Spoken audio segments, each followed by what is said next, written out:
ദൈവസന്നിധിയിൽ നമുക്ക് പ്രാർത്ഥനയോടെ ദൈവത്തിന്റെ സന്നിധിയിലായിരിക്കാം. കൊലോസ്യ ലേഖനത്തിന്റെ തുടക്കം മുതലേ ആമേൻ ഞാൻ നിങ്ങളോട് പറഞ്ഞു തുടങ്ങിയതായിരുന്നു. സ്തോത്രം.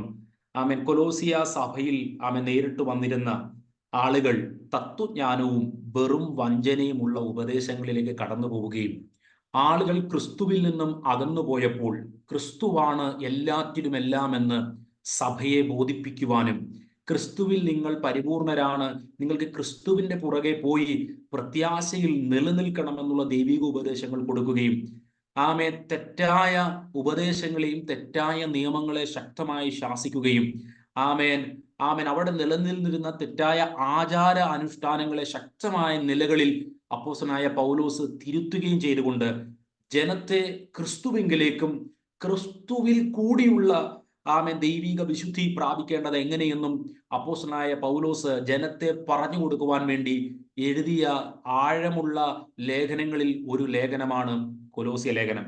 ഞാൻ ഇങ്ങനെ ചിന്തിക്കുകയാണ്, ഒരുപക്ഷെ ഈ ലേഖനം പഠിച്ചുകൊണ്ടിരുന്ന സമയത്ത് പല തെറ്റിദ്ധാരണകൾ വന്ന് കാണാം, പല സ്തോത്രം മനസ്സിലാക്കാതെ ബുദ്ധിമുട്ടുള്ള സാഹചര്യങ്ങൾ ഒരു പക്ഷേ വന്ന് കാണും. സ്തോത്രം. ഞാൻ തീർച്ചയായിട്ടും വിശ്വസിക്കുന്നു ഒരുപക്ഷെ ഒരിക്കൽ കൂടെ വേണമെങ്കിൽ കൊലോസ്യ ലേഖനം പഠിപ്പിക്കാൻ തരത്തിലുള്ള കാര്യങ്ങൾ ഇനിയുമുണ്ട്. സ്തോത്രം. ഇനിയുമുണ്ടെന്ന് പറഞ്ഞാൽ ഇത് പറഞ്ഞത് തന്നെ അതിന്റെ മറ്റൊരു ഭാഗത്തിൽ ഉദാഹരണങ്ങൾ കൂടി പറയുവാൻ കഴിയും. എന്നാൽ ഒരുപക്ഷെ സ്ഥിരമായി ദൈവവചനം കേൾക്കുന്നവരെ സംബന്ധിച്ചിടത്തോളം പെട്ടെന്ന് നിങ്ങൾക്ക് കാര്യം മനസ്സിലായി കാണും. എന്നാൽ ആദ്യമായി കൊലോസ്യ ലേഖനം പഠിക്കുന്നവരെ സംബന്ധിച്ചിടത്തോളം തീർച്ചയായും അല്പം ആദ്യ ഭാഗങ്ങളിലെങ്കിലും, അല്ലെങ്കിൽ ഇന്ന് പറയാൻ പോകുന്ന ഒരു വാക്യം കൂടെ വെച്ചാൽ ബാക്കിയുള്ള ചില ഭാഗങ്ങളൊക്കെ നമുക്ക് പെട്ടെന്ന് മനസ്സിലാക്കാവുന്നതേ ഉള്ളൂ. ചിലപ്പോൾ നമുക്ക് ചില സംശയങ്ങൾ ഉണ്ടായിക്കണം. ഞാൻ വിശ്വസിക്കുന്നത് ആ സംശയങ്ങൾ തന്നെ തീർച്ചയായും നല്ലതായി നമുക്ക് കൊലോസ്യ ലേഖനം പഠിക്കാനുള്ള ഒരു തുടക്കമായിരിക്കും എന്ന് ഞാൻ പൂർണ്ണമായി വിശ്വസിക്കുന്നു. ഇതിലെന്തോ ഉണ്ട് എന്ന് നിങ്ങൾക്ക് തോന്നിയെങ്കിൽ, ഒരുപക്ഷെ മനസ്സിലാക്കാൻ പൂർണ്ണമായി കഴിയാത്തവരെ സംബന്ധിച്ചിടത്തോളം ഇതിനകത്ത് മറ്റെന്തോ ഉണ്ട് എന്ന് നിങ്ങൾക്ക്, മറ്റെന്തോ എന്ന് പറഞ്ഞാൽ പുതിയൊരു ഉപദേശമല്ല, പൗലോസ് നമ്മളുടെ ജീവിതത്തിൽ പറഞ്ഞു വെക്കുന്ന ക്രിസ്തുവിനെ ഉയർത്തി കാണിക്കുന്ന ആ ദൈവിക സംഗതികളിൽ നിന്ന് നമ്മൾക്ക് ഇനിയും മനസ്സിലാക്കേണ്ടത് ചിലതുണ്ട് എന്ന് ചിന്തയിൽ നിങ്ങൾക്ക് വന്നിട്ടുണ്ടെങ്കിൽ അത് തന്നെ ഈ ചിന്തകളുടെ സ്തോത്രം സന്തോഷകരമായ അവസ്ഥകളായി ഞാൻ കാണുകയാണ്. സ്തോത്രം. കർത്താവിന്റെ സന്നിധിയിൽ ആഗ്രഹത്തോടെ കടന്നു വന്നിരിക്കുന്ന എല്ലാ ജനത്തിനുമായിട്ട് ദൈവത്തെ നന്ദിയോടെ സ്തുതിക്കുന്നു. സ്തോത്രം. നമ്മുടെ ജീവിതത്തിൽ കർത്താവ് നമുക്ക് തന്ന രക്ഷ അത് പൂർണ്ണമായി നിലനിൽക്കുമ്പോൾ തന്നെ നമ്മുടെ ജീവിതത്തിൽ നമ്മുടെ മനസ്സും നമ്മുടെ ശരീരത്തെയും എന്താണ് ചെയ്യേണ്ടത് എന്നാണ് നമ്മൾ ഈ ദിവസങ്ങളിൽ ചിന്തിച്ചുകൊണ്ടിരിക്കുന്നത്. സ്തോത്രം. അത് 3-ാം അധ്യായത്തിന്റെ ആദ്യ തുടക്കത്തിൽ തന്നെ പറഞ്ഞല്ലോ, നമ്മുടെ മനസ്സ് കർത്താവിന്റെ കരങ്ങളിൽ നമ്മൾ പൂർണ്ണമായി കൊടുക്കണം. അതായത് ഉയരത്തില് കാര്യങ്ങളെ കുറിച്ച് അന്വേഷിക്കുന്നവരാകണം നമ്മൾ. അതിനുശേഷം പറഞ്ഞു, നമ്മുടെ ജീവിതത്തിൽ നിന്നും മരിപ്പിക്കേണ്ട, അല്ലെങ്കിൽ നമ്മൾ മരിച്ചു എന്ന നമ്മുടെ ജീവിതത്തെ വിശ്വസിക്കേണ്ട, അങ്ങനെ നമ്മുടെ ലൈഫിനെ നിരന്തരം ആയിരിക്കേണ്ട അവസ്ഥകളെ എന്തൊക്കെയാണെന്ന് നമുക്ക് മനസ്സിലാക്കാൻ കഴിഞ്ഞു. സ്തോത്രം. ദുർനടപ്പ്, അശുദ്ധി, അതിരാഗ, ദുർമോഹം, വിഗ്രഹാരാധനയായ അത്യാഗ്രഹം, ഇങ്ങനെയുള്ള കാര്യങ്ങളെ നമ്മൾ മരിപ്പിപ്പീൻ എന്നുള്ള ഉപദേശങ്ങളെയും നിങ്ങൾക്ക് മനസ്സിലായി കാണും എന്ന് ഞാൻ വിശ്വസിക്കുകയാണ്. സ്തോത്രം. സ്തോത്രം. നമ്മുടെ ജീവിതത്തിൽ ഇങ്ങനെയുള്ള ഭാഗങ്ങളിൽ കൂടി കടന്നു പോകുവാൻ ദൈവത്തിന് ആഗ്രഹമില്ല എന്ന് തന്നെയാണ് ദൈവത്തിൽ കാണാൻ കഴിയുന്നത്. അതിനകത്തെ അത്യാഗ്രഹം പറഞ്ഞപ്പോൾ ഞാൻ വിട്ടുപോയ ഒരു കാര്യം ഞാൻ ജസ്റ്റ് ഒന്ന് പറഞ്ഞുകൊള്ളട്ടെ. അത്യാഗ്രഹത്തെ പറ്റി പഠിക്കുമ്പോൾ ബൈബിൾ നമുക്ക് മറ്റൊരു രീതിയിൽ വെളിപ്പെടുത്തി തരുന്ന ഒരു സത്യമാണ്. സ്തോത്രം. തിമോത്തിയോസിന്റെ ലേഖനത്തിൽ വെച്ച് പറയുകയാണ്, ദ്രവ്യാഗ്രഹം സകലവിധ ദോഷത്തിനും ഹേതുവാണെന്ന് പറയുന്നു. എന്നിട്ട് അതിനകത്ത് ചേർത്ത് പറയുന്ന ഒരു വാക്കാണ് എന്നെ ഭയങ്കരമായി ചിന്തിപ്പിക്കുന്നത്. സ്തോത്രം. ഇത് കാക്ഷിച്ചിട്ട് ചിലർ വിശ്വാസത്തിൽ നിന്ന് വഴിതെറ്റിപ്പോ. അത് ഭയങ്കരമായ അപകടമാണ്. സ്തോത്രം. ഭയങ്കരമായ ഒരു അപകടമാണ്. സ്തോത്രം. വിശ്വാസത്തിൽ നിന്നും നമ്മളെ അകറ്റിക്കളയുന്നതാണ് സാമ്പത്തികത്തിന്റെ പുറകെ പോകുന്ന പോക്ക് എന്ന അപകടം നമ്മൾ മനസ്സിലാക്കണം. സ്തോത്രം. സാമ്പത്തികം നമുക്ക് നല്ലതാണ്. നമുക്ക് ആവശ്യത്തിന് ഉപയോഗിക്കുവാൻ ഇതൊക്കെ നമുക്ക് ആവശ്യമാണെങ്കിലും ചില സമയത്ത് നമ്മുടെ ലൈഫ് സാമ്പത്തികത്തിന് വേണ്ടി അറിയാതെ തന്നെ നമ്മുടെ ലക്ഷ്യമായി മാറുകയോ അതിന് വേണ്ടി നമ്മുടെ ജീവിതത്തിന്റെ തീരുമാനങ്ങളും കർത്താവ് നമ്മളിൽ ഏൽപ്പിച്ചിരിക്കുന്ന സാഹചര്യങ്ങളെ മാറ്റിവെക്കുകയും ചെയ്യുമ്പോൾ നമ്മൾ അറിയാതെ വഴുതി മാറുന്നുണ്ട്. ഈ പാപം അല്ലെങ്കിൽ ഈ സാഹചര്യം നമ്മളെ വിശ്വാസത്തിൽ, ദൈവത്തിൽ, ക്രിസ്തുവിലുള്ള ആശ്രയത്തിൽ നിന്നും നമ്മളെ കൈവിട്ട് കളയുവാൻ സാധ്യതയുള്ള ഒരു വലിയ അവസ്ഥയാണെന്ന് മനസ്സിലാക്കി അത്യാഗ്രഹം ആ ഭാഗത്തിൽ വന്നാൽ പെട്ടെന്ന് തന്നെ മനസ്സിലാക്കുവാൻ കഴിയുക, നിങ്ങളുടെ സാലറി അല്പം കുറഞ്ഞ അവസ്ഥയിലായിരിക്കുമ്പോൾ കർത്താവിനെ നിങ്ങൾക്ക് കൂടുതൽ അറിയാൻ കഴിയുമെങ്കിൽ അതാണ് ദൈവം നിങ്ങൾക്ക് വെച്ചിരിക്കുന്ന വ്യവസ്ഥ. ഇനിയല്ല, നിങ്ങളുടെ ലൈഫിൽ സാലറി കൂടുമ്പോഴാണ് നിങ്ങൾക്ക് ആത്മീകമായി വളരാനും യേശുവിന്റെ സ്വരൂപത്തോട് അനുരൂപരാകാൻ കഴിഞ്ഞെങ്കിൽ അതാണ് ദൈവത്തിന്റെ പദ്ധതി. എന്നാൽ നിങ്ങൾ ഏറ്റവും കൂടുതൽ ആത്യന്തികമായി നോക്കേണ്ടത് നിങ്ങളുടെ സാലറി എത്രയാണ് എന്നുള്ളതല്ല, ഞാൻ ജോലി മാറ്റണമോ എന്നുള്ളതല്ല.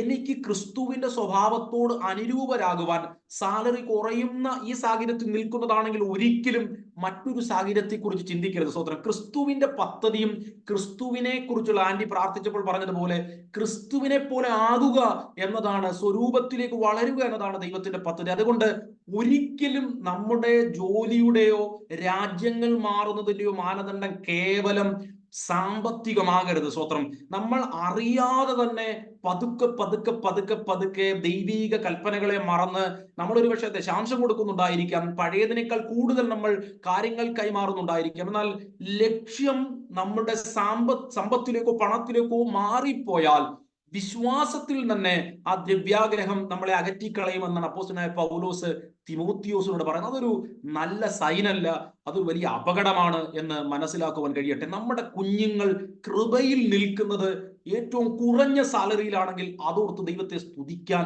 മാതാപിതാക്കൾക്ക് കഴിയണം. സ്തോത്രം. ഇന്നത്തെ ഏറ്റവും വലിയ പരാജയം എന്ന് പറയുന്നത് അപ്പുറത്തെയും ഇപ്പുറത്തെയും ആളുകളെയും കുഞ്ഞുങ്ങളെയും നോക്കിയിട്ട് നമ്മുടെ കുഞ്ഞുങ്ങളെ ഓർത്ത് നമ്മൾ അവരെയും വേദനിപ്പിക്കുന്നു, ഒപ്പം അവരൊന്നും ആയിട്ടില്ലെന്ന് അവരോട് പറഞ്ഞുകൊണ്ടേയിരിക്കുന്നു.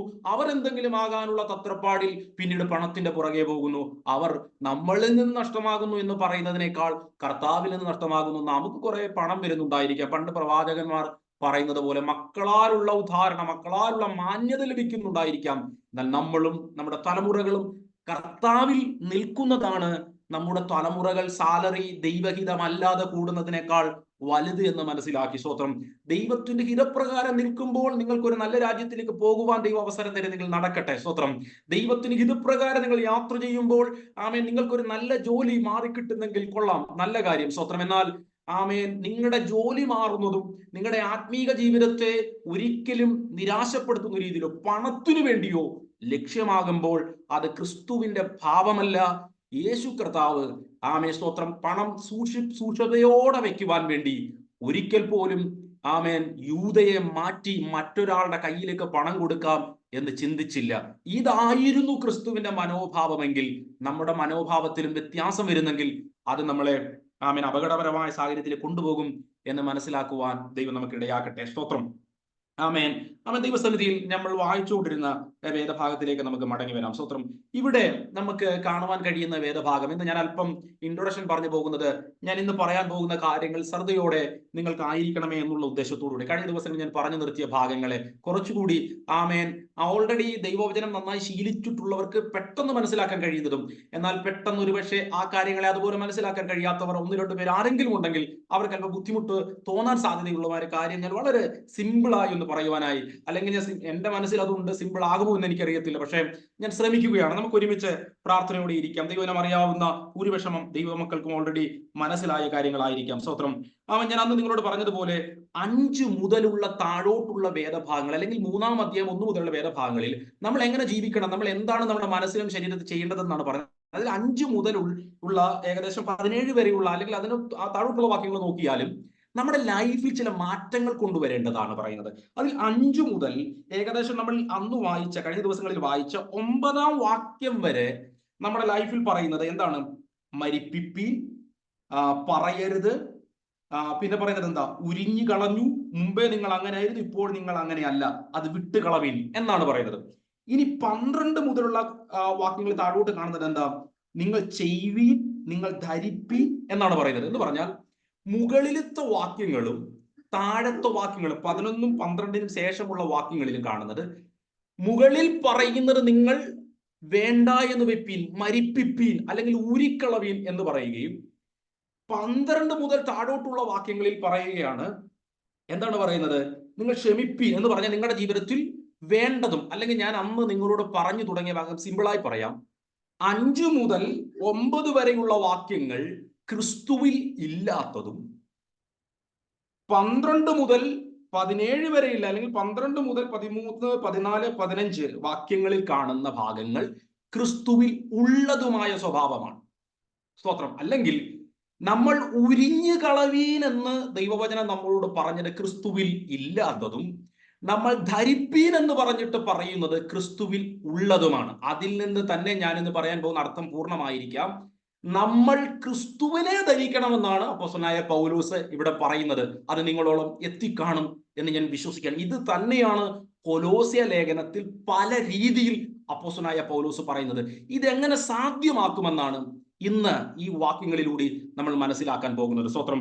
ആമേൻ. നമ്മുടെ ലൈഫിൽ ഊരിക്കളയേണ്ട ഭാഗങ്ങളെയും ചില ആളുകൾ ഊരിക്കളഞ്ഞിട്ടുണ്ട്. സ്തോത്രം. എന്തൊക്കെയാണ്? ആമേൻ. ദുർനടപ്പില്ല, അശുദ്ധിയില്ല, അതിരാഗമില്ല, ദുർമോഹമില്ല, വിഗ്രഹാരാധന, അത്യാഗ്രഹമില്ല എന്ന് പറയും. അവർ കോപിക്കുന്നില്ലായിരിക്കാം. ആമേൻ. ചില ആളുകൾ പുറമെ കള്ളം പറയുന്നില്ലായിരിക്കാം. അതൊക്കെ ചെയ്യും. നമ്മൾ ഊരിക്കളയേണ്ടത് ഊരിക്കളഞ്ഞു. എന്നാൽ 12 മുതൽ പറയുകയാണ്, നിങ്ങൾ ഇനി ധരിക്കേണ്ടതായ ചില കാര്യങ്ങളുണ്ട്.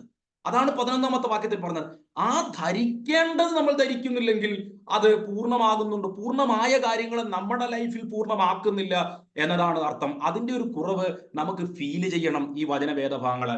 ചിലർ അത് നിർത്തിയുന്നു, എന്നാൽ ദയയില്ല, സൗമ്യതയില്ല, ദീർഘക്ഷമയില്ല, സ്തോത്രം, സഹോദര പ്രീതിയില്ല, അന്യോന്യം പൊറുക്കുന്നില്ല, ക്ഷമിക്കുന്നില്ല, സർവസമ്പൂർണമായ സ്നേഹമില്ല. ഈ ധരിക്കാൻ പറഞ്ഞ കാര്യങ്ങളൊന്നും നമുക്ക് സ്വതവേ നേടിയെടുക്കാൻ കഴിയാത്തതാണ്. ഞാൻ അന്ന് നിങ്ങളോട് താഴ്മയെ പറ്റി പറഞ്ഞപ്പോൾ പറഞ്ഞു, ദൈവവചനത്തിൽ ഒരു കൽപ്പന അങ്ങ് തരികയാണ്, നിങ്ങൾ എല്ലാവരും താഴ്മയുള്ളവരായിരിക്കും എന്ന് പറഞ്ഞാൽ നമുക്ക് താഴ്മ വരുമോ? ഇല്ല. ഞാൻ അന്ന് പറഞ്ഞതുപോലെ നമുക്ക് താഴ്മ അഭിനയിക്കാൻ കഴിയും. പാസ്റ്റർ പറഞ്ഞല്ലോ താഴണമെന്ന്. അപ്പൊ പാസ്റ്റർ പ്ലീസ് ലോർഡ്, താഴ്മ അഭിനയിക്കാൻ നമുക്ക് കഴിയും. പക്ഷെ താഴ്മ ഈ ബൈബിളിൽ പറഞ്ഞത് യേശുവിന്റെ താഴ്മയാണ്. ആ താഴ്മ നമ്മളിൽ വരേണ്ടത് എങ്ങനെയാണെന്നാണ്, അല്ലെങ്കിൽ ആ ഭാഗങ്ങൾ നമ്മുടെ ലൈഫിൽ എങ്ങനെ സംഭവിക്കണമെന്ന് ദൈവവചനം ഉദ്ദേശിച്ചത് എന്നാണ് എന്ന് പറയുവാനാണ് താല്പര്യപ്പെടുന്നത്. പഴയ നിയമ ന്യായപ്രമാണത്തിൽ കൽപ്പന കൊണ്ട് നമ്മളിത് പൂർത്തീകരിക്കുക എന്നതായിരുന്നു. എന്നാൽ പുതിയ നിയമത്തിൽ വ്യത്യസ്തപരമായിട്ടാണ് ആ ന്യായപ്രമാണത്തെ നിവർത്തിച്ചതിന് ശേഷം യേശു നമ്മുടെ ലൈഫിൽ വന്ന ആ പുതുജീവിതത്തിന്റെ പ്രമാണങ്ങൾ എങ്ങനെയാണെന്നാണ് നമ്മൾ ചിന്തിക്കുന്നത്. കഴിഞ്ഞ ദിവസങ്ങൾ ഞാൻ പറഞ്ഞു നിർത്തി നിങ്ങൾക്ക് ഓർമ്മ കാണും. പഴയ തുരുത്തിയിൽ പുതിയ വീഞ്ഞ് പകരുകയില്ല. ന്യായപ്രമാണത്തിന്റെ യുഗം അവസാനിച്ചു, പുതിയ കൃപയുടെ യുഗം തുടങ്ങി.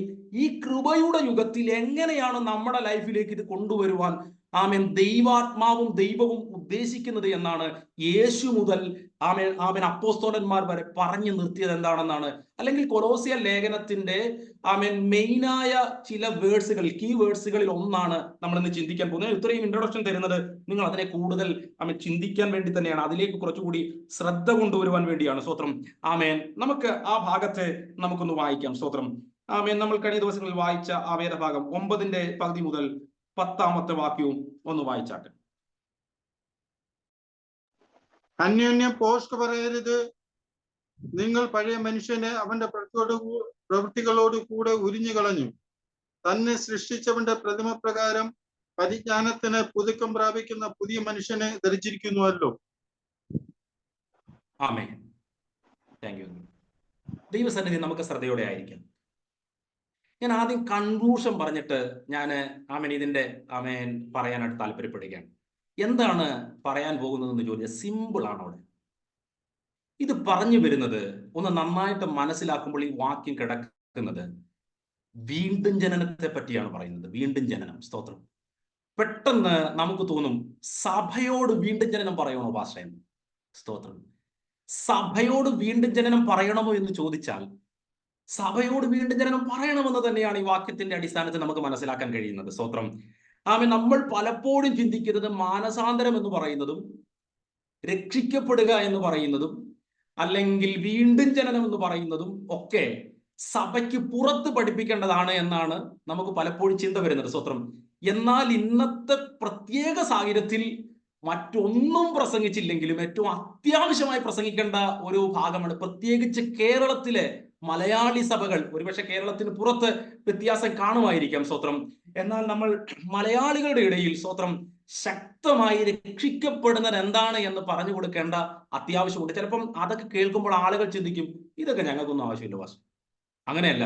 രക്ഷിക്കപ്പെടുക എന്ന് പറയുന്ന ദൈവിക സത്യം അപ്പോസ്തലനായ പൗലോസിന്റെ എല്ലാ ലേഖനങ്ങളിലും ഉണ്ട്. സ്തോത്രം. സഭയ്ക്ക് എഴുതിയ ലേഖനങ്ങളിൽ എല്ലാം അതുണ്ട്. സ്തോത്രം. അതുപോലെ തന്നെ മാനസാന്തരപ്പെടുക എന്നത് വെളിപ്പാട് പുസ്തകം വരെയുള്ള ഒരു സത്യമാണ്. അത് നമുക്ക് മാറ്റി നിർത്തുവാൻ കഴിയത്തില്ല. ആരെങ്കിലും മാനസാന്തരപ്പെടുവീൻ എന്ന് പ്രസംഗിച്ചു കഴിഞ്ഞാൽ ഉടനെ അദ്ദേഹം വചനവിരുദ്ധമായി എന്തെങ്കിലും പറഞ്ഞു എന്ന് ചിന്തിക്കുന്ന ഒരു പ്രത്യേക ഒരു ചിന്താഗതിയോടുകൂടി ആയിരിക്കുന്നത് തെറ്റാണ്. സ്വത്രം.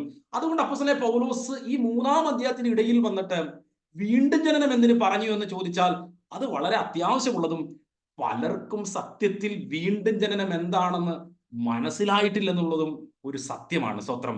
ആമേൻ. അത് നിങ്ങൾക്ക് എല്ലാവർക്കും അറിയാം, അതുകൊണ്ട് ഞാൻ പറയുന്നില്ല. എങ്കിലും ഈ വചനം ഇവിടെ വരുമ്പോൾ ഞാനൊന്ന് ചുരുക്കമായി ആ ഭാഗത്തെ പറയാം. കാരണം ആ ഭാഗം അങ്ങനെയാണ് എന്ന് മനസ്സിലാക്കാൻ വേണ്ടി വീണ്ടും ജനത്തെ ചുരുക്കി ഒന്ന് പറഞ്ഞാൽ, ആമേൻ, അതിക്രമങ്ങളാൽ മരിച്ചു കിടന്ന നമ്മളെ, സ്തോത്രം, ആമേൻ, യേശു കർത്താവ് കൃപയാൽ ഉയർപ്പിച്ചു എന്ന് എഫേസ്യ ലേഖനം 2-ാം അധ്യായത്തിൽ കാണുന്നുണ്ട്. വീണ്ടും ജനനം എന്ന് പറയുന്ന അവസ്ഥയെപ്പറ്റി ബൈബിൾ നമുക്ക് വെളിപ്പെടുത്തി തരുന്നത് ആത്മാവിലുള്ള ഒരു പുതിയ ജീവിതത്തിന്റെ തുടക്കമാണ്. സ്തോത്രം. എന്ന് പറഞ്ഞാൽ ഒരുപക്ഷെ തർക്കസംഗതികളായ ഒത്തിരി വിവാദങ്ങളുള്ള ഒരു വിഷയമാണ് ഈ വീണ്ടും ജനനം എന്ന് പറയുന്നത്. സ്തോത്രം. എന്നാൽ ഞാൻ അതിലേക്കൊന്നും പോകുന്നില്ല. എന്നാൽ അതൊന്ന് ജസ്റ്റ് പറഞ്ഞ് ഞാൻ വിടുകയാണ്. തർക്കമായ കാര്യങ്ങളും അതിനകത്ത് വരുന്നുണ്ട്. എന്നാൽ അതിനെക്കുറിച്ച് കൂടുതൽ വിശദമാക്കുവാൻ ഞാൻ ആഗ്രഹിക്കുന്നില്ല. എന്നാൽ ഈ ചില ആളുകൾ തർക്കമായിട്ട് പറയുന്നത് രക്ഷിക്കപ്പെട്ടതിന് ശേഷമാണ് വീണ്ടും ജനിച്ചത് എന്ന് ചിന്തിക്കുന്നവരുണ്ട്. രക്ഷിക്കപ്പെട്ട സമയത്ത് വീണ്ടും ജനിച്ചു എന്ന് ചിന്തിക്കുന്നവരുണ്ട്. എന്നാൽ വീണ്ടും ജനനം നടന്ന് കഴിഞ്ഞ ജസ്റ്റ് അതിനോട് ചേർന്ന് അതിന് ശേഷമോ ആണ് നമ്മൾ രക്ഷിക്കപ്പെട്ടത് അല്ലെ കർത്താവിനെ വിശ്വസിച്ചത് എന്ന് വിശ്വസിക്കുന്നവരുണ്ട്. 3 തരത്തിലുള്ള ചിന്താഗതിയുണ്ട്. വിശ്വസിച്ചതിന് ശേഷമാണ് നമ്മൾ വീണ്ടും ജനിച്ചത്, വിശ്വസിച്ചുകൊണ്ടിരുന്നപ്പോൾ നമ്മൾ വീണ്ടും ജനിച്ചു, വിശ്വസിക്കുവാൻ നമ്മൾ വീണ്ടും ജനിച്ചു. കാരണം ജനിക്കാതെ ആർക്കും വിശ്വസിക്കാൻ കഴിയത്തില്ല. ഇങ്ങനെ ഇതിൽ ഏതാണ് ഞാൻ ഉദ്ദേശിക്കുന്നത് എന്ന് ഞാൻ പറയുന്നില്ല. ഒരുപക്ഷെ അതിൽ വിവിധ അഭിപ്രായങ്ങൾ നമ്മളിൽ പലർക്കും കാണാം എന്നതുകൊണ്ട് എന്തായാലും നമ്മൾ വീണ്ടും ജനിച്ചു എന്നുള്ളത് സത്യമാണ്. ഇതിൽ 3-ൽ ഏത് നമ്മൾ ചിന്തിച്ചായാലും നമ്മൾ വീണ്ടും ജനിച്ചിട്ടുണ്ട്. സ്തോത്രം. അപ്പോൾ നമ്മൾ വീണ്ടും ജനനം എന്ന് പറയുന്നത് ആത്മാവ് മരണപ്പെട്ട അവസ്ഥയിലായിരുന്നു എന്ന് എഫേസ്യ 2-ാം അധ്യായത്തിൽ 1-ാം വാക്യത്തിൽ കാണുന്നത്. അപ്പോൾ ആത്മാവിന്റെ മരണാവസ്ഥയിലായിരുന്ന എന്റെയും നിങ്ങളുടെ ജീവിതത്തിൽ പ്രകൃതിയാൽ ആദാമിൽ നിന്നും ജനിച്ചതായതുകൊണ്ട് പാപ സ്വഭാവമുള്ളവരായി ജനിച്ചു.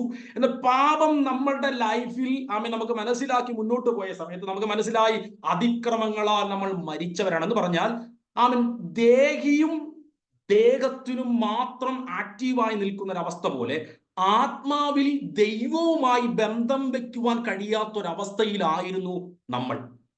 ശ്രദ്ധയോടെ നമുക്ക് ഈ വചനങ്ങളിലേക്ക് നോക്കാം. നമ്മുടെ അവസ്ഥ എന്തായിരുന്നു? സ്തോത്രം. ദേഹിക്ക് മാത്രം എന്തുണ്ട്? ദേഹിക്കും ദേഹത്തിനും മാത്രം ആക്റ്റീവായി ആത്മാവും മരണാവസ്ഥയിലായിരുന്നു. സ്തോത്രം.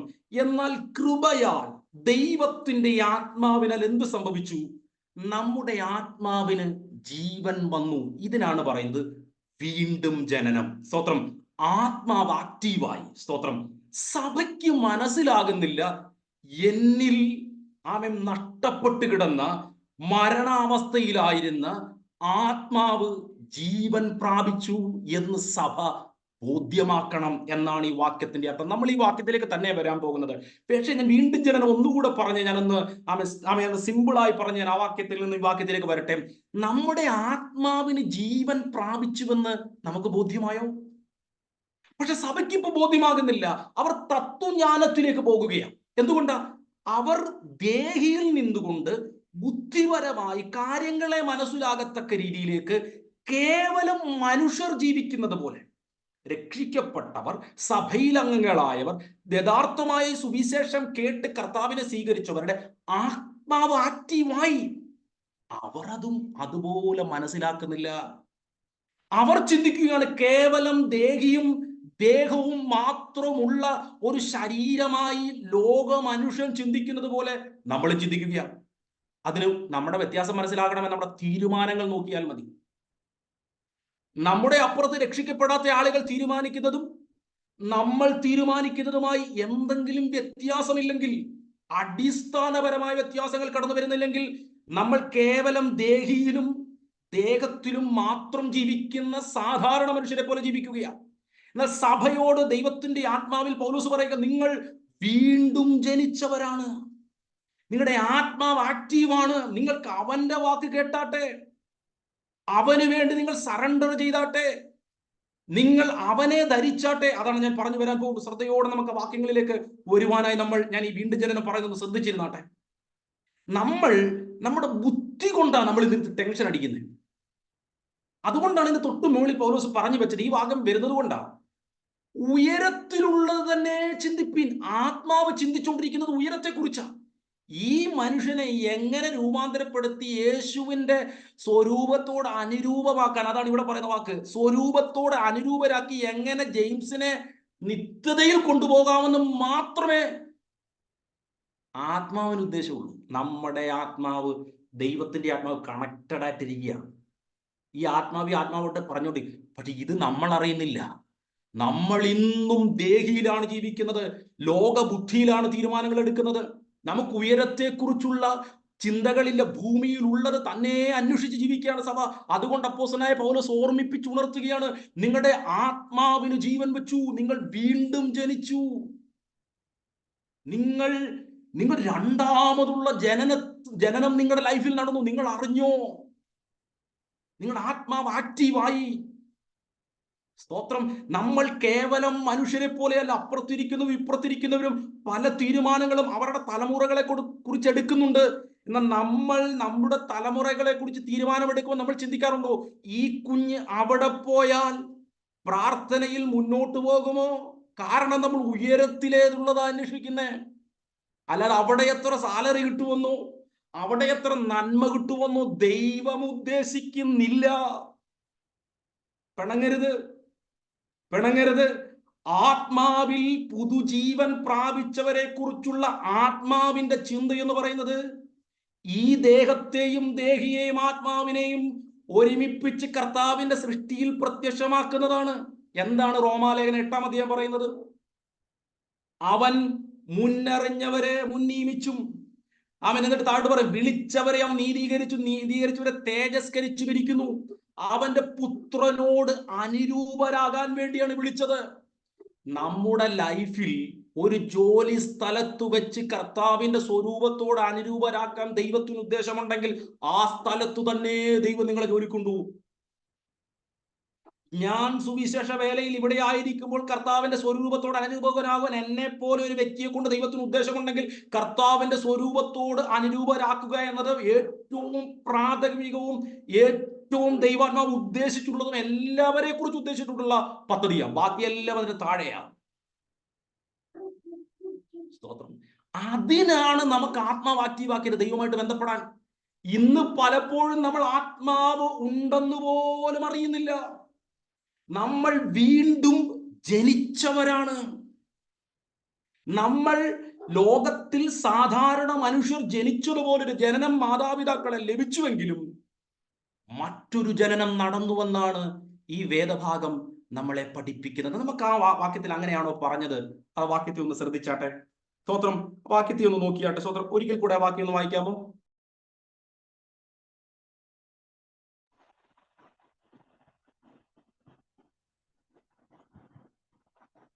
തന്നെ സൃഷ്ടിച്ചവന്റെ പ്രതിമ പ്രകാരം വായിച്ചാട്ടെ. 10-ാമത്തെ അല്ലേ ഭാഷ? യെസ്, 9-10. അന്യോന്യം പോസ്റ്റ് പറയരുത്, നിങ്ങൾ പഴയ മനുഷ്യനെ അവന്റെ പ്രവൃത്തികളോട് കൂടെ ഉരിഞ്ഞു കളഞ്ഞു.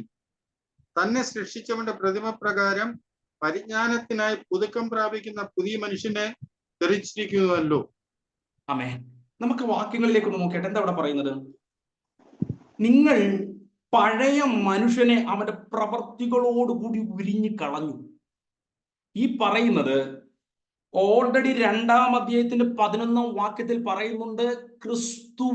ക്രിസ്തുവിന്റെ മരണത്താൽ എന്താണ് അവിടെ പറഞ്ഞിരിക്കുന്നത്? അവനിൽ നിങ്ങൾക്ക് ക്രിസ്തുവിന്റെ പരിച്ഛേദനയാൽ ജഡശരീരം ഉരിഞ്ഞു കളഞ്ഞതിനാൽ തന്നെ കൈകൊണ്ടല്ലാത്ത പരിച്ഛേദന ലഭിച്ചു. ഓൾറെഡി നമ്മുടെ ജഡശരീരം ഉരിഞ്ഞു കളഞ്ഞു. ഇനി ഇത് നമ്മൾ വിശ്വസിക്കണം, നമ്മുടെ ജഡശരീരം ഉരിഞ്ഞു കളഞ്ഞു, പഴയ മനുഷ്യനെ ഉരിഞ്ഞു കളഞ്ഞെന്ന് നമ്മൾ വിശ്വസിക്കണം. നമ്മൾ ഇന്നും വിശ്വസിക്കുന്നില്ല. നമ്മളിന്നും നമ്മുടെ ജീവിതം നോക്കിയാൽ നമുക്ക് തോന്നുന്നത് നമ്മുടെ പഴയ മനുഷ്യനായിട്ട് തന്നെ ജീവിക്കുക. ഇതിനിടയിൽ വെച്ച് ഇടയ്ക്ക് പുതുജീവൻ ഉണ്ടായെന്നുള്ള കാര്യം നമ്മൾ അറിയുന്നില്ല. നമ്മുടെ ആത്മാവ് നമ്മളപ്പുറത്തെ വിശ്വസിക്കാത്തവരും ഇപ്പുറത്തെ പകുതി വിശ്വസിക്കുന്നവരും ചെയ്യുന്നത് പോലെ നമ്മളും കാര്യങ്ങൾ ചെയ്യുന്നു. രാവിലെ എഴുന്നേൽക്കുന്നു, അവർ ചെയ്യുന്നത് പോലെ നമ്മൾ ചെയ്യുന്നു. നമ്മൾ പിന്നെ ബൈബിളും വായിക്കുന്നുണ്ട്, പ്രാർത്ഥിക്കുന്നുണ്ട്, ബൈബിൾ ക്ലാസ്സിൽ പങ്കെടുക്കുന്നുണ്ട്. നമ്മുടെ ചിന്ത തന്നെ മാറണമെന്ന് പറയുന്നത്. കാരണം എന്താ? ജനനം മാറി. രണ്ടാമതൊരു ജനനം വന്നു. അതുകൊണ്ടാണ് മരണത്തെ പേടിക്കേണ്ടത് പറയുന്നത്. മരണം എന്ന സംഗതിയെ ഭയപ്പെടാത്തത് കാരണം നമുക്കതിൽ നിന്നും ജയം കിട്ടുന്ന രണ്ടാമത്തെ ആ വലിയ ജനനം നടന്നുകൊണ്ട് മരണത്തെ ജയിക്കുന്ന ജീവൻ കിട്ടി. ആ ജീവനും വച്ചിട്ടാണ് ജീവനില്ലാത്ത കേവലം മനുഷ്യരെ പോലെ നമ്മൾ ജീവിക്കുന്നത്. സ്തോത്രം. ഒന്നുകൂടെ ആ വാക്യം നോക്കിയാട്ടെ. നമ്മുടെ ലൈഫിൽ എന്താ പറഞ്ഞത്? ആമേൻ. പഴയ മനുഷ്യനെ അവന്റെ പ്രവർത്തികളോടുകൂടി ഉരിഞ്ഞു കളഞ്ഞ്. ഇത് നമ്മൾ ഈ വാക്യങ്ങൾ നിങ്ങൾ ശ്രദ്ധിച്ച് 9ഉം 10ഉം വായിച്ചു നോക്കിയാൽ മനസ്സിലാകുന്നുണ്ട്. ഇത് കണ്ടിന്യൂസ് ടെൻസിലാണ് പറഞ്ഞിരിക്കുന്നത്. ഇത് എന്താണ് പറയുന്നത്? നടന്നുകൊണ്ടിരിക്കുക, ഓൾറെഡി നടന്നു കഴിഞ്ഞ കാര്യം ഇപ്പോൾ നിങ്ങളിൽ നടന്നുകൊണ്ടിരിക്കുന്നു എന്നാണ്. വിശ്വാസത്താൽ നടന്നുകൊണ്ടിരിക്കുന്നു, അല്ലെങ്കിൽ നടന്നുകൊണ്ടിരിക്കണം എന്ന അർത്ഥത്തിലാണ് പറയുന്നത്. സ്വത്രം. ഇത് കർത്താവ് ചെയ്തു തീർത്തതും ഇപ്പോൾ നമ്മുടെ ജീവിതത്തിൽ വീണ്ടും ജനനത്തെ ബോധ്യമാക്കി തിരിച്ചറിവുകളിലൂടെ, ബോധ്യങ്ങളിലൂടെ. അവിടെ പരിജ്ഞാനം എന്ന് പറയുന്ന വാക്ക് അറിവാണ്, അല്ലെങ്കിൽ ആമേൻ തിരിച്ചറിവാണ്. നമ്മൾ ആമേൻ അത് മനസ്സിലാക്കുന്നതാണ്. എന്ത് മനസ്സിലാക്കുന്നു? നമ്മൾക്ക് ഒരു വീണ്ടും ജനനം നടന്നു. നമുക്ക് ആ വാക്യത്തിലേക്ക് നോക്കാം. അങ്ങനെയാണോ അത് പറഞ്ഞിരിക്കുന്നത്? ശ്രദ്ധിച്ചു നോക്കിയാട്ടെ. സ്തോത്രം. ആമേൻ. പഴയ മനുഷ്യന്റെ പ്രവർത്തികൾ ഉരിഞ്ഞു കളഞ്ഞു തന്നെ സൃഷ്ടിച്ചവന്റെ പ്രതിമ പ്രകാരം പരിജ്ഞാനത്തിനായി പുതുക്കം പ്രാപിക്കുന്ന പുതിയ മനുഷ്യനെ ധരിച്ചിരിക്കുന്നുവല്ലോ. ഇനി വാക്കുകളിലേക്ക് നോക്കിയാട്ടെ. എന്താണ് അവിടെ പറയുന്നത്? സ്തോത്രം. നിങ്ങളെ എങ്ങനെയാണെന്നാ പറഞ്ഞത്? സ്തോത്രം. തന്നെ സൃഷ്ടിച്ചവന്റെ പ്രതിമ പ്രകാരം. ഇനി ഞാൻ ശ്രദ്ധിക്കണം, ഞാൻ ആ വിഷയത്തിലേക്ക് വരികയാണ്. സ്തോത്രം. ഓൾറെഡി മനസ്സിലായവരുടെ ആമേൻ ഒന്നുകൂടെ കേട്ടാട്ടെ, അല്ലാത്തവർ ആമേൻ തുടക്കത്തിൽ മനസ്സിലാക്കിയാട്ടെ. നമ്മളെ സൃഷ്ടിച്ചവൻ. ഞാൻ ഈ കൊലോസ്യ ലേഖനം 1-ാം അധ്യായം പറഞ്ഞപ്പോൾ നിങ്ങൾ എല്ലാവരും കേട്ടതാണ്. 1-ാം അധ്യായത്തിന്റെ അതിന്റെ 16-ാമത്തെ വാക്യത്തിൽ ഇങ്ങനെ കാണുന്നു: അദൃശ്യമായതും സിംഹാസനങ്ങളാകട്ടെ, കർത്തൃത്വങ്ങളാകട്ടെ, വാഴ്ചകളാകട്ടെ, അധികാരങ്ങളാകട്ടെ, സകലവും അവൻ മുഖാന്തരം സൃഷ്ടിക്കപ്പെട്ടു. അവൻ മുഖാന്തരവും അവനായിട്ടും സകലവും സൃഷ്ടിക്കപ്പെട്ടിരിക്കുന്നു എന്ന് പറഞ്ഞാൽ, അപ്പോസ്തലനായ പൗലോസ്, ഞാൻ അന്ന് നിങ്ങളോട് പറഞ്ഞല്ലോ, അന്നത്തെ തെറ്റായ ഉപദേശകന്മാരോട് അപ്പോസ്തലനായ പൗലോസ് ഓർമ്മിപ്പിച്ചുണർത്തുകയാണ്, ക്രിസ്തു മുഖാന്തരമാണ് സകലതും ഉളവായത് എന്ന് പറഞ്ഞാൽ ക്രിസ്തുവാണ്, യേശുവാണ് സൃഷ്ടിതാവ്. പിതാവിന്റെ ഇഷ്ടപ്രകാരം യേശുവാണ് സകല സൃഷ്ടിയും നിർവഹിച്ചത്, അല്ലെങ്കിൽ സൃഷ്ടിക്ക് മുഖാന്തരമായത് പുത്രനാണെന്നാണ്. അല്ലെങ്കിൽ ഇവിടെ അപ്പോസ്തലനായ പൗലോസ് പറഞ്ഞു വെക്കുന്നത് യേശുവിനെ സൃഷ്ടിതാവായി പറയുകയാണ് 1-ാം അധ്യായത്തിൽ. നിങ്ങൾ കണക്ട് ചെയ്ത് നോക്കിക്കോണേ. ഇനി 3-ാം അധ്യായത്തിന്റെ 10-ാം വാക്യത്തിൽ എന്താ പറയുന്നത്? തന്നെ സൃഷ്ടിച്ചവന്റെ പ്രതിമ പ്രകാരം പരിജ്ഞാനത്തിന്റെ പുതുക്കത്തിനായി പുതുക്കം പ്രാപിക്കുന്ന പുതിയ മനുഷ്യനെ ധരിച്ചിരിക്കുന്നു എന്ന് പറഞ്ഞാൽ എന്താ? പുതിയ മനുഷ്യന്റെ സൃഷ്ടിതാവും അതേ യേശു തന്നെയാണ്. ഞാൻ പറയുന്നത് ആമേൻ നിങ്ങളോളം എത്തുന്നെന്ന് വിശ്വസിക്കാം. സ്വത്രം.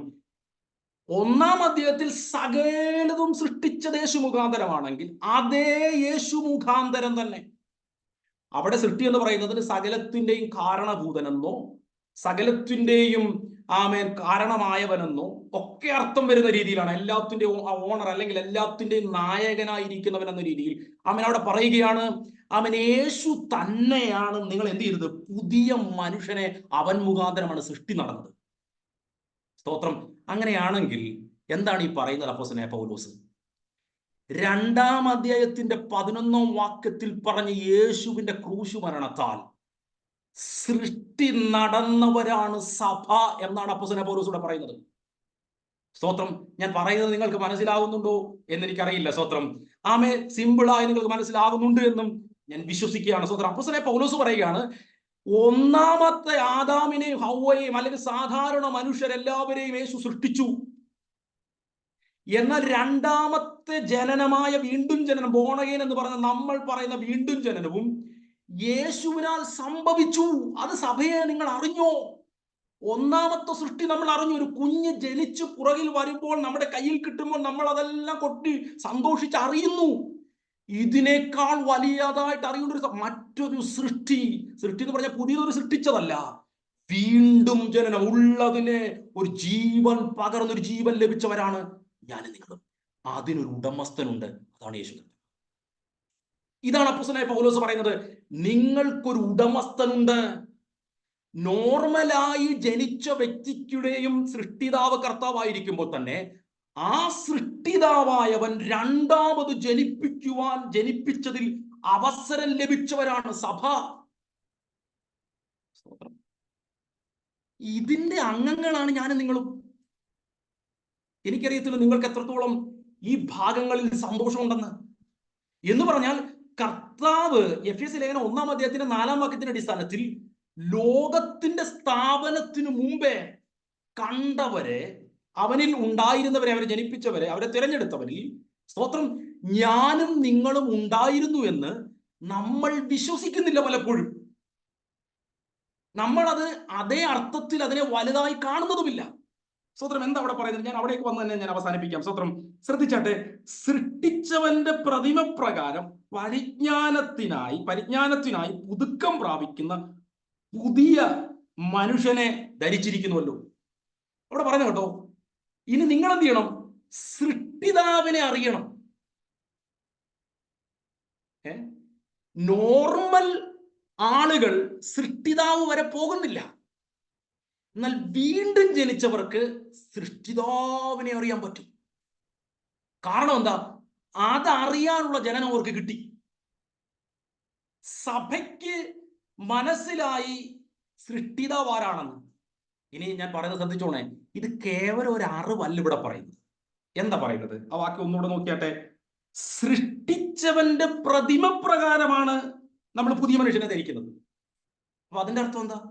ആ അറിവാണ് കൊലോസ്യ ലേഖനത്തിന്റെ 1-ാം അധ്യായം മുതലേ ഞാൻ നിങ്ങളോട് പറഞ്ഞു വരുന്നത്. ക്രിസ്തുവിനെ അറിയുക, ക്രിസ്തുവിനെ അറിയുക, ക്രിസ്തുവിനെ അറിയുക എന്ന് പറഞ്ഞു അപ്പോസ്തലനായ പൗലോസ് ജ്ഞാനം, വെറുതെ ജ്ഞാനത്തിന്റെ വാക്കു പറയുന്നവരെക്കാൾ യഥാർത്ഥ ജ്ഞാനമായ ക്രിസ്തുവിനെ എടുത്ത് കാണിച്ചത്. സ്തോത്രം. അതെന്താണെന്ന് അറിയാമോ? 1-ാം അധ്യായത്തിന്റെ സ്തോത്രം അതിന്റെ 15-ാമത്തെ വാക്യം ഒന്ന് വായിച്ചാട്ടെ. 15-ാമത്തെ വാക്യം 15.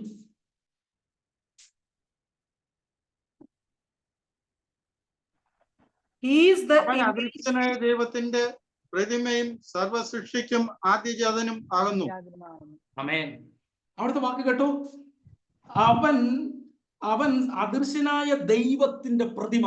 ഞാൻ അന്ന് പ്രസംഗിച്ചപ്പോൾ ഉണ്ടായിരുന്നവർക്കും അല്ലെങ്കിൽ ഈ പ്രസംഗങ്ങളോ അല്ലെങ്കിൽ വചനം വായിച്ച് മനസ്സിലാക്കിയവർക്ക് ഓർമ്മ കാണും. ഇവിടെ എന്താ ഉദ്ദേശിച്ചത്? അദൃശ്യനായ ദൈവത്തെ ആരും കണ്ടിട്ടില്ല. ആ ദൈവത്തെ ഇനി ആരും കാണുന്നതുമില്ല. ആ അദൃശ്യനായ ദൈവത്തെ വെളിപ്പെടുത്തിയതാരാ? യേശു കർത്താവ്.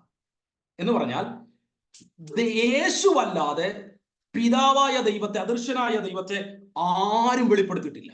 അതുകൊണ്ടാണ് യേശുവിന് ഇത്രയും മഹത്വം. അപ്പം പിതാവിന്റെ മടിയിലിരുന്ന് യേശു കർത്താവ്, പുത്രനെ യേശു കർത്താവ് പിതാവിനെ വെളിപ്പെടുത്തി എന്ന് പറഞ്ഞാൽ അതാണ് അവിടെ പറഞ്ഞ അദൃശ്യനായ ദൈവത്തിന്റെ ഫോട്ടോയാണ്, ചിത്രമാണ് യേശു കർത്താവ്. ചിത്രം എന്ന് പറയുമ്പോൾ നമ്മൾ അത് മനസ്സിലാക്കാനുള്ള ആമേൻ എല്ലാവർക്കും കഴിയുമല്ലോ. സ്തോത്രം. എന്ന് പറഞ്ഞാൽ പിതാവിനെ മനസ്സിലാക്കണമോ പുത്രനെ മനസ്സിലാക്കിയാൽ മതി എന്നാണ് ആ വാക്കിന്റെ അർത്ഥം. അത് ഞാൻ അന്ന് നിങ്ങളോട് പറഞ്ഞതുമാണ്. അങ്ങനെയാണെങ്കിൽ 3-ാം അധ്യായത്തിന്റെ 10-ാം വാക്യത്തിൽ എന്താ പറയുന്നത്? സൃഷ്ടിയാതാവിനെ നിങ്ങൾ അറിയുന്നതിലൂടെ, നിങ്ങളെ വീണ്ടും ജനിപ്പിച്ചവനെ നിങ്ങൾ അറിയുന്നതിലൂടെ ആ സൃഷ്ടിതാവിന്റെ എന്താകണമെന്ന് പറഞ്ഞത്? പ്രതിമ പ്രകാരം. എന്ന് പറഞ്ഞാൽ ഇനി ഞാൻ പറഞ്ഞത് നിങ്ങൾ ശ്രദ്ധിച്ചു കേട്ടോണേ. യേശു 33.5 വർഷക്കാലം ഈ ലോകത്തിൽ ജീവിച്ചു. അതുപോലെ ഇനി എന്തെങ്കിലും യേശു ഈ ലോകത്തിൽ വന്ന് ജീവിക്കുവോ? ഇല്ല. യേശു 1000 ആണ്ട് വാഴ്ചയിലും ഒക്കെ വരുന്നത് ഈ ശരീരമായിട്ടല്ല. 33.5 വർഷം അടിച്ചാൽ വേദനിക്കുന്ന, ക്രൂശിച്ച് കൊല്ലുവാൻ കഴിയുന്ന, തുപ്പിയാൽ തുപ്പലേൽപ്പിക്കാൻ കഴിയുന്ന, വസ്ത്രമഴിച്ചാൽ ഊരിക്കളയുവാൻ കഴിയുന്ന, സാധാരണ നമ്മുടെ ലൈഫിൽ സംഭവിക്കുന്നത് പോലെ സ്തോത്രം നാണം കെടുത്തുവാൻ കഴിയുന്ന, വേദനിപ്പിക്കുവാൻ കഴിയുന്ന, വിശക്കുന്ന ശരീരവുമായിട്ട് 33.5 വർഷക്കാലം യേശു ജീവിച്ചു. ആ യേശു ഇനി ഒരിക്കലും അതിനു മുമ്പും സ്തോത്രം അതിനുശേഷം അതേ അവസ്ഥയിൽ ലോകത്തിൽ വന്നിട്ടില്ല, വരുന്നതുമില്ല. ഞാൻ ആ ആദ്യത്തെ വാക്കെടുന്ന് ചേർത്ത് പറയട്ടെ. പിതാവായ ദൈവത്തെ ഒരിക്കലും ആരും കണ്ടിട്ടില്ല, അത് പുത്രൻ വെളിപ്പെടുത്തി. ഈ 3:10 പറയുകയാണ്, നിങ്ങളെ സൃഷ്ടിച്ചവനെ നിങ്ങൾ അറിയണം. അപ്പൊ എന്ത് സംഭവിക്കുമെന്ന് പറയുന്നത്? അവന്റെ പ്രതിമ പ്രകാരമാവണം. എന്താ അതിന്റെ അർത്ഥം എന്ന് പറഞ്ഞാൽ ഇനി യേശുവിനെ ഒരു കാലത്തും ആർക്കും കാണാൻ പറ്റത്തില്ല. ഒരു മനുഷ്യൻ നമ്മൾ ജീവിക്കുന്നത് പോലെ 33.5 വർഷത്തെ കാര്യമാണ് ഇവിടെ പറഞ്ഞിരിക്കുന്നത്. അത് മാത്രം നമ്മൾ നോക്കിയാൽ മതി. അവിടെ ഉള്ളത് നമ്മൾ ആത്മീയമായിട്ട് കർത്താവിന്റെ കൂടെ സീറ്റിൽ ഇരിക്കുകയാണ്. പക്ഷെ ഇവിടുത്തെ ജീവിതം പറഞ്ഞു, ഇപ്പൊ നമ്മൾ 3-ാം അധ്യായം പഠിച്ചുകൊണ്ടിരിക്കുന്നത് ഇവിടുത്തെ ജീവിതം. അങ്ങനെയാണെങ്കിൽ 33.5 വർഷം ജീവിച്ച യേശു കർത്താവ് ഇനി നമ്മുടെ കൂടെ ഇല്ലെങ്കിൽ, പിതാവിന്റെ പ്രതിമയായി പുത്രൻ ലോകത്തിൽ കാണിച്ചതുപോലെ പുത്രന്റെ പ്രതിമയാണ് ഞാനും നിങ്ങളും എന്നാണ് ഈ വാക്കിന്റെ അർത്ഥം. സ്തോത്രം. ഇനി യേശു ഒരിക്കലും ഈ ലോകത്തിൽ ഈ ശരീരത്തോടെ വരില്ല. യേശുവിന് എൻ്റെ ശരീരം വേണം, യേശുവിന് എന്നെ വേണം. അതിനാ ജനിപ്പിച്ച്.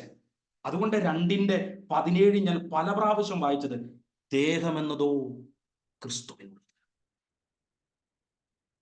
വിശ്വാസത്താൽ അവന്റെ മരണത്താൽ ഉരിഞ്ഞു കളഞ്ഞത് നമ്മൾ വിശ്വസിക്കണം, ഉരിഞ്ഞു കളഞ്ഞു എന്ന്. വിശ്വാസത്താൽ അവൻ ധരിപ്പിച്ചത് ക്രിസ്തുവിനെ ധരിപ്പിക്കണം എന്ന് പറഞ്ഞ് നമ്മൾ വിശ്വസിക്കണം.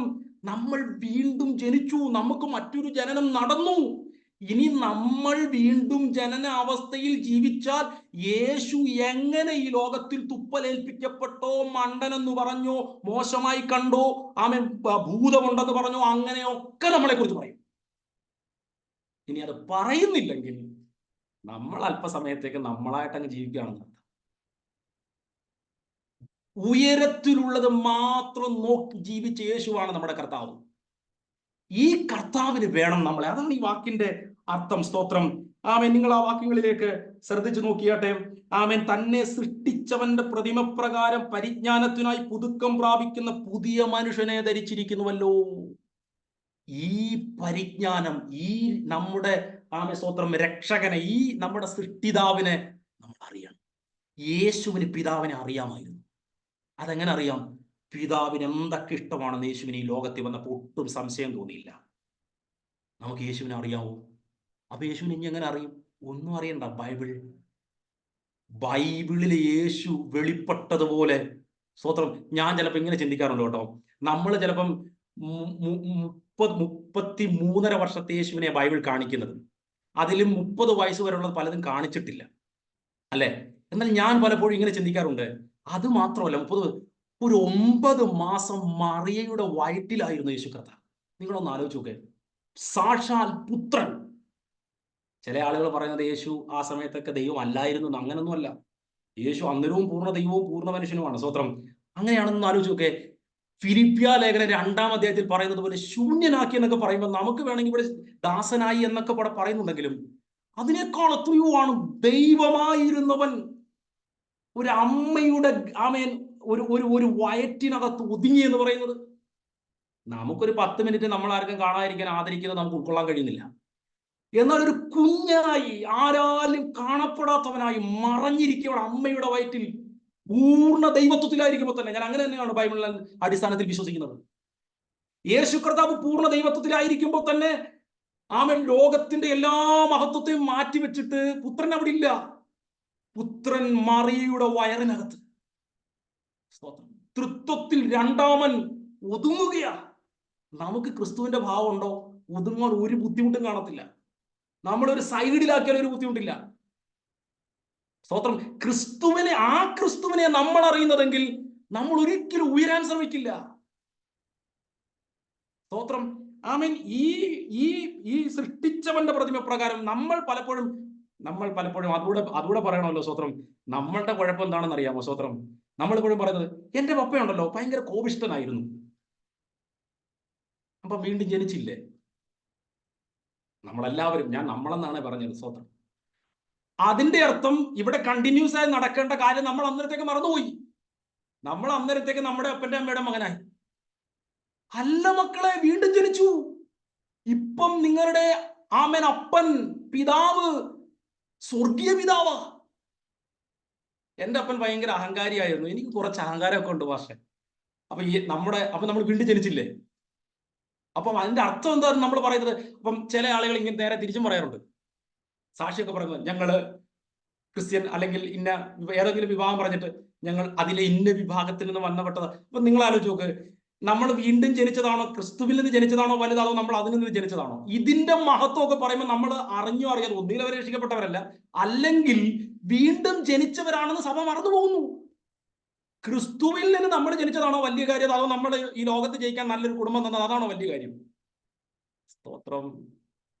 ദൈവമക്കളെ, നമ്മൾ ഒരുപക്ഷെ നമ്മുടെ മാതാപിതാക്കൾ സ്നേഹിക്കാതെ നമ്മളെ വളർത്തിയതായിരിക്കാം. ഒരുപക്ഷെ നമ്മൾ ഒത്തിരി സ്നേഹിച്ച് വളർത്തി, അല്ലെങ്കിൽ നമ്മളോട് ഒരുപക്ഷെ നമ്മൾക്ക് ഒത്തിരി അഹങ്കാരം തന്ന് വളരെ സുപ്പീരിയറിറ്റി കോംപ്ലക്സോടെ വളർത്തിയതായിരിക്കാം. മറ്റുള്ളവർ വലിയ ആളാണെന്നുള്ള കാണിച്ച് നമ്മുടെ അപ്പനും അമ്മയും നമ്മൾ വളർത്തിയതായിരിക്കാം. അതൊന്നും വീണ്ടും ജനനത്തിൽ വിശ്വസിക്കുന്നവർക്ക് വെളിപ്പെടത്തില്ല. വെളിപ്പെടരുത്, അല്ലെങ്കിൽ വെളിപ്പെടേണ്ട ആവശ്യമില്ല. നമുക്ക് മറ്റൊരു ജനനം നടന്നു. എവിടെ നിന്ന്? ഇവിടെ ജനിപ്പിച്ച യേശു അപ്പച്ചൻ, നമ്മുടെ അപ്പൻ യേശുവാ. സ്തോത്രം. എനിക്കെന്റെ അപ്പന്റെ കുറവുകളെ അറിയാമെങ്കിൽ എന്റെ യേശുവിനെ വീണ്ടും ജനിച്ചുള്ള അവന്റെ ഗുണങ്ങൾ അറിയാമോ? അത് ധരിക്കണം. സ്തോത്രം. എനിക്ക് പാരമ്പര്യമായി ഇങ്ങനെ കിട്ടിയൊന്നും എക്സ്ക്യൂസ് പറയാൻ പറ്റത്തില്ല. അതിന്റെ അർത്ഥം വീണ്ടും ജനനം സഭ മറന്നുപോയെന്ന. അതിന്റെ അർത്ഥം വീണ്ടും ജനനത്തിന്റെ ആഴം നമ്മൾ മനസ്സിലാക്കുന്നില്ലെന്ന. സ്തോത്രം. ഈ വീണ്ടും ജനനത്തിന്റെ ആഴം മനസ്സിലാക്കിയെങ്കിൽ നമുക്കൊരു ബുദ്ധിമുട്ടുമില്ല കാര്യങ്ങളെ അതുപോലെ മനസ്സിലാക്കാൻ. സ്തോത്രം. ഒരു ബുദ്ധിമുട്ടുമില്ല നമ്മുടെ ജീവിതത്തിൽ ചില സത്യങ്ങളെ മനസ്സിലാക്കാൻ. സ്തോത്രം. നമ്മൾ പലപ്പോഴും കാണിക്കുന്ന ഈ സാഹചര്യങ്ങളൊക്കെ എന്ന് പറയുന്നത് വീണ്ടും ജനനത്തെ മറന്നു പോകുന്നത് കൊണ്ടാണ്. നമ്മുടെ ലൈഫിനെ യേശുവിൽ നിന്ന് നമ്മൾ ജനിച്ചവരാണെന്നുള്ള കാര്യം ഇതിന്റെ തൊട്ട് താഴെ പറയുന്ന വാക്കും അതാ. വീണ്ടും ജനിച്ചവരിൽ വരേണ്ട വ്യത്യാസമാണ് അടുത്ത 11-ാമത്തെ വാക്യത്തിൽ പറയുന്നത്. അങ്ങനെ ക്രിസ്തുവിന്റെ ഭാവം ഉള്ളവരാണെങ്കിൽ നമ്മുടെ ലൈഫ്, അതെന്താണ്? പത്രോസിന്റെ ലേഖനത്തിൽ ഒരു വാക്യമുണ്ടല്ലോ, 1-ാം അധ്യായത്തിന്റെ ആ വാക്യം ഒന്ന് വായിക്കാമോ? 1-ാം അധ്യായത്തിൽ ഈ പത്രോസിന്റെ ലേഖനം അതിന്റെ 1-ാമത്തെ അധ്യായം 18-ാമത്തെ വാക്യം ഒന്ന് വായിച്ചട്ടെ. 18. വ്യർത്ഥവും പിതൃപാരമ്പര്യവുമായുള്ള നിങ്ങളുടെ നടപ്പിൽ നിന്ന് നിങ്ങളെ വീണ്ടെടുത്തിരിക്കുന്നത് പൊന്ന്, വെള്ളി മുതലായ അഴിഞ്ഞു പോകുന്ന വസ്തുക്കളെ കൊണ്ടല്ല. ക്രിസ്തുവാണ് വ്യർത്ഥവും. നമ്മുടെ ഏത് പാരമ്പര്യമായിരുന്നാലും, ചിലർ വളരെ പറയാറുണ്ട്, എന്റെ ഭവനം വളരെ ഞെരുക്കത്തിൽ കൂടി, വളരെ ഇൻഫീരിയോറിറ്റി കോംപ്ലക്സ്, വളരെ അപകർഷതാബോധത്തോടു കൂടി. വേണ്ട, നമുക്ക് സുപ്പീരിയറുമാകണ്ട, ഇൻഫീരിയറും ആകണ്ട. നമുക്ക് ഇത്രയേ ഉള്ളൂ ഭാവം, ക്രിസ്തു എങ്ങനെയായിരുന്നു എന്നുള്ള ഭാവമാണ്. നമ്മളാരും ചെറുതുമല്ല, നമ്മളാരും വലുതുമല്ല, നമ്മൾ ക്രിസ്തുവിന്റെ മനോഭാവമുള്ളവരാണ്. സ്തോത്രം. 33.5 വർഷത്തെ ക്രിസ്തുവിന്റെ ഭാവം, അത്രയും മതി. യേശു ഈ ഭൂമിയിൽ മറിയയുടെ ഉദരത്തിനുരുവായത് മുതൽ 33.5 വയസ്സിൽ യേശു ഗോൽഗോത്തായിൽ മരിക്കുന്നത് വരെയുള്ള ക്രിസ്തുവിനെ ഇനിയും നമ്മൾ മനസ്സിലാക്കേണ്ടതായിട്ടുണ്ട്. മനസ്സിലാക്കി തീർന്നിട്ടില്ല.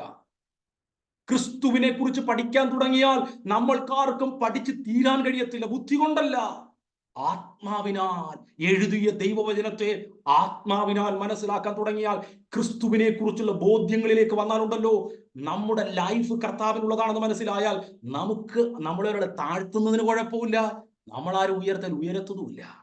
സ്തോത്രം. അതാണ് നമുക്ക് ഈ വേദഭാഗത്തിൽ തന്നെ ചിന്തിക്കാം. അതിനോട് ചേർന്ന് നമുക്ക് ആ വേദഭാഗം മനസ്സിലാക്കുമ്പോൾ ആ 11-ാമത്തെ വാക്യം ഒന്ന് വായിച്ചാട്ടെ. 11, അതിന്റെ തൊട്ട് താഴെയുള്ള 11. അതിൽ യവനനും യഹൂദനും എന്നില്ല, പരിച്ഛേദനയും അഗ്രചർമ്മവും എന്നില്ല, ബർബരൻ, ശകൻ, ദാസൻ, സ്വതന്ത്രൻ എന്നുമില്ല, ക്രിസ്തു എല്ലാവരിലും എല്ലാമാകുന്നു. യെസ്, ഒറ്റ കാര്യമുള്ളൂ. സഭയ്ക്കകത്ത് ബർബരനെന്നില്ല, ശകനെന്നില്ല. ബർബരൻ എന്ന് പറഞ്ഞാൽ സംസ്കാരത്തിൽ മറ്റൊരു സംസ്കാരമുള്ളവനൊന്നും, അല്ലെങ്കിൽ സംസ്കാരം അല്പം കുറഞ്ഞവനൊന്നും ചിന്തിക്കാം. ശകൻ എന്ന് പറഞ്ഞാൽ ഒരുപക്ഷെ നമുക്ക് ഇങ്ങനെ ചിന്തിക്കാം, അതിലും താഴ്ന്ന, അല്ലെങ്കിൽ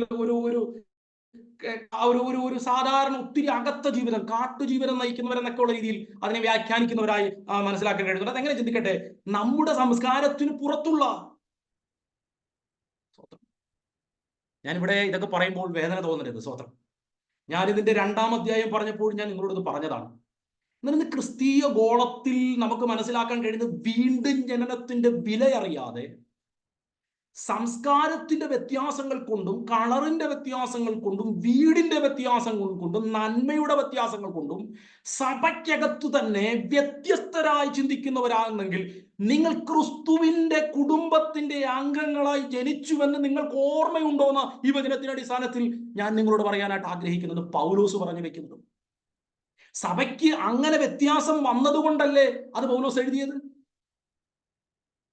നമ്മൾ ക്രിസ്തുവിൽ നിന്ന് ജനിച്ചവരാണെങ്കിൽ നമ്മൾക്ക് വ്യത്യാസമുള്ളവരാണെന്നുള്ള, അല്ലെങ്കിൽ നമുക്ക് അതിനെക്കുറിച്ചുള്ള ഒരു തെറ്റിദ്ധാരണയിലേക്ക് പോകത്തില്ല. സ്തോത്രം. നമ്മുടെ ജീവിതത്തിൽ നമുക്ക് ശകനെ ഉൾക്കൊള്ളുവാൻ കഴിയുന്നില്ല, ബർബരനെ. ഉൾക്കൊള്ളുവാൻ കഴിയുന്നില്ല. പൗലോസ് എന്താ പറഞ്ഞത്? ഞാൻ ബർബരനെ നേടേണ്ടതിന് ഞാൻ ബർബരനായി,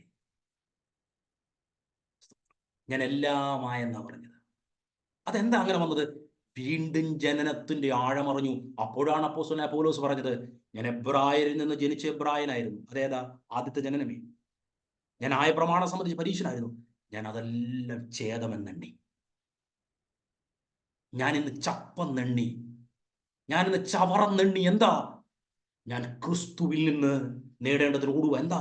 എനിക്കൊരു വീണ്ടും ജനനം നടന്നപ്പോൾ മനസ്സിലായി, ഈ സത്യങ്ങൾ എഴുതുന്ന പൗലോസിന് അതേ അളവിൽ യേശുവിനെ നന്നായിട്ട് അറിഞ്ഞു മനസ്സിലാക്കി വീണ്ടും ജനനത്തിന് ബോധ്യമുള്ളത് കൊണ്ട് അവർക്ക് ജാതീയ പശ്ചാത്തലത്തിൽ നിന്ന് വന്ന ലൂക്കോസിനെയും, ഞാൻ അന്ന് പറഞ്ഞല്ലോ, മിക്സഡ് ഫാമിലിയിൽ നിന്ന്, കൾച്ചറിൽ നിന്ന്, അല്ലെങ്കിൽ വീടുകളിൽ നിന്ന് വന്ന തിമോത്തിയോസിനെയും, അല്ലെങ്കിൽ യഹൂദ പാരമ്പര്യത്തിൽ നിന്ന് വന്ന മറ്റുള്ള കൂട്ടു ദൈവദാസന്മാരെയും ഒരുപോലെ തൻ്റെതായി കാണാൻ പൗലോസിന് ബുദ്ധിമുട്ടുണ്ടായിരുന്നില്ല. ഞങ്ങളെ മിഷൻ പഠിപ്പിച്ച ബൈബിൾസ് കോളേജിൽ ടീച്ചർ ഞങ്ങളെ മിഷന് വിടുന്ന സമയത്ത് പറഞ്ഞ ഒരു ഭാഗമുണ്ട്. സ്വന്തം learn to appreciate other cultures also. മറ്റുള്ള കൾച്ചറിനെയും കൂടെ, സ്വതന്ത്രം, ഞാൻ എൻ്റെ നോട്ട്സ് ഞാൻ എന്ന് ജസ്റ്റ് നോക്കി, സ്വതന്ത്രം, മറ്റുള്ള സംസ്കാരത്തെയും കൂടെ നമ്മൾ പഠിക്കാൻ ശ്രമിക്കണം, അതിനെ കൂടെ അപ്രീഷിയേറ്റ് ചെയ്യാൻ ശ്രമിക്കണം. ഇവിടെ ബർബരനെന്നും ശകനെന്നും പറഞ്ഞുകൊണ്ട് എന്താ വ്യത്യാസമില്ലെന്ന് പറയുന്നേ? ഞാൻ ഇനി പറഞ്ഞത് വേദനിപ്പിക്കുന്നുണ്ടെങ്കിൽ, ഞാൻ ഒരു വട്ടം 2-ാം അധ്യായത്തിന്റെ ഭാഗത്തിലും ഇത് പൗലോസ് പറഞ്ഞിട്ടുണ്ടെന്ന് ഞാൻ പറഞ്ഞതാണ്. പറയാതിരിക്കാൻ നിവർത്തിയില്ല ഈ വചനം വരുമ്പോൾ. ഞാൻ ഇതിനെ വളരെ സാധാരണ രീതിയിലൊന്ന് പറയാം, വേദനിപ്പിക്കാത്ത രീതിയിൽ ഞാനൊന്ന് പറയാം. സ്വത്രം, സാധാരണ നമ്മൾ മിഷൻ ട്രിപ്പ്, ഇതിൽ കൂടി വരുന്നവർക്ക് മിഷൻ ട്രിപ്പിൽ ഒരു പക്ഷെ നന്നായി പോകുന്നവരാണ്. ഞാൻ ഒത്തിരി മിഷൻ ട്രിപ്പ് കണ്ടിട്ടുണ്ട്. മിഷൻ ട്രിപ്പ് എന്ന് പറഞ്ഞാൽ വിദേശത്തുള്ളതോ അല്ലെങ്കിൽ വെളിയിൽ കേരളത്തിലുള്ളതോ ആളുകൾ ഒരു ഗ്രാമപ്രദേശത്തേക്ക് നോർത്ത് ഇന്ത്യ പ്രവർത്തിക്കുന്ന ദൈവദാസന്റെ അടുക്കലേക്ക് പോവുകയാണ്. അപ്പൊ ഞാൻ അന്ന് നിങ്ങളോട് പറഞ്ഞതുപോലെ അവരെല്ലാം കരുതി തന്നെയാണ് പോകുന്നത്. എന്നാൽ ഇതിനകത്ത് കടന്നു വരുന്ന ആളുകൾ, ഒരു വീട്ടിലേക്ക് ഒരു ദൈവദാസൻ, അവിടുത്തെ പ്രവർത്തിക്കുന്ന ദൈവദാസൻ കടന്നു പോകുമ്പോൾ ഞാൻ എന്നെ കണ്ണുകൊണ്ട് കണ്ടിട്ടുണ്ട്. എന്നാൽ അവിടെ ചെന്നിരുന്നിട്ട് നമുക്ക് ഉൾക്കൊള്ളാൻ കഴിയാത്ത ഒരു ഭക്ഷണമാണ്, രീതിയാണ്, അതെല്ലാം ശരിയാണ്. പക്ഷേ നമ്മൾ അവിടെ ചെന്ന് ചില ആളുകൾ വളരെ അങ്ങ് താണു പോകാറുണ്ട്. എന്താണെന്ന് ചോദിച്ചാൽ അവരുടെ സംസ്കാരത്തെ അതുപോലെ ഉൾക്കൊള്ളാൻ പറ്റുന്നില്ല. എന്നിട്ട് എന്താ ചെയ്യുന്നതെന്നറിയോ? ഭക്ഷണം കൊണ്ടുവച്ചിരിക്കുക. പരസ്പരം മലയാളത്തിൽ പറയും, ഇതൊന്നും വെന്തിട്ടില്ല, ഇതെന്തുവാണ്, മസാലയില്ല ഇതിനകത്ത്, ഇങ്ങനൊക്കെ കാണിക്കും.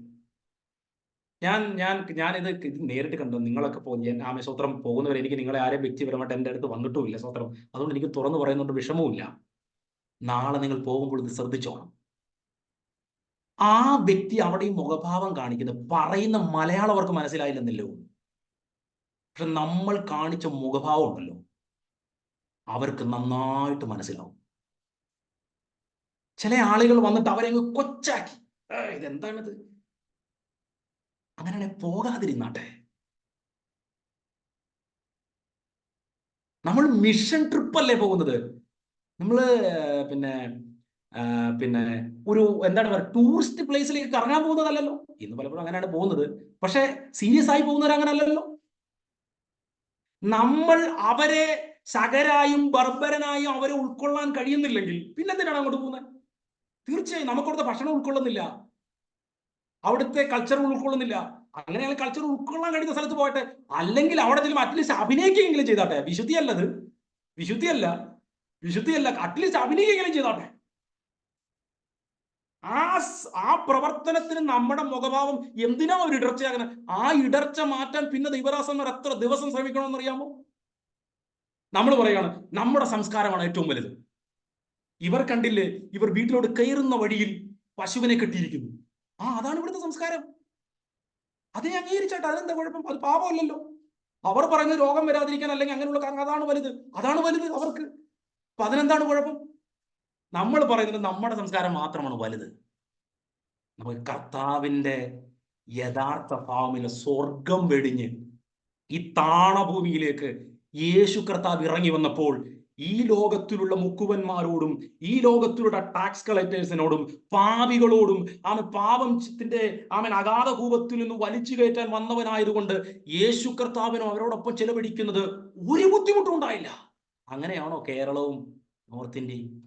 സ്വർഗം വെടിഞ്ഞ് കർത്താവ് ഇവിടെ വന്നപ്പോൾ ശമരിയാക്കാരൻ സ്ത്രീയുടെ കയ്യിൽ നിന്ന് വെള്ളം വാങ്ങിക്കുവാൻ ചോദിക്കുവാൻ ഒരു ഭാവം ഉണ്ടായിരുന്നെങ്കിൽ, നമ്മുടെ അപ്പന്റെ സ്വഭാവത്തിലേക്ക്, നമ്മുടെ പിതാവിന്റെ സ്വഭാവത്തിലേക്ക്, നമ്മുടെ സൃഷ്ടിച്ചവന്റെ സ്വഭാവത്തിലേക്ക് അവന്റെ പ്രതിമ പ്രകാരം നമുക്ക് കാണിക്കാൻ കഴിയുന്നില്ലെങ്കിൽ ഇന്നൊന്ന് തകരാനെങ്കിലും നമ്മൾ തയ്യാറാകണം.